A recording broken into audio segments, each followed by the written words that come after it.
এক গ্রামে সারা ও মালিহা নামে দুজন খুব কাছের বান্ধবী ছিল।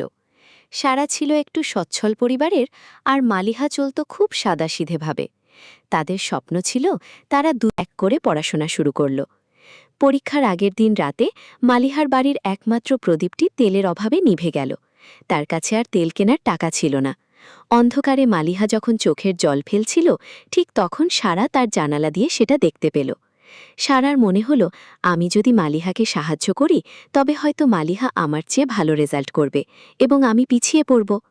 কিন্তু পরক্ষণেই তার মনে পড়ল তাদের বন্ধুত্বের কথা। সারা তার নিজের পড়ার টেবিল থেকে মোমবাতি আর তেল নিয়ে মালিহার বাড়িতে ছুটে গেল।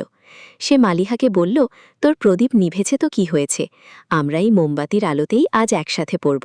একজন পিছিয়ে পড়া মানে আমরা দুজনেই হেরে যাওয়া। পরদিন পরীক্ষা হলো। রেজাল্ট বের হওয়ার পর দেখা গেল মালিহা প্রথম হয়েছে এবং সারা দ্বিতীয়। মালিহা যখন স্কলারশিপ পেল, সারা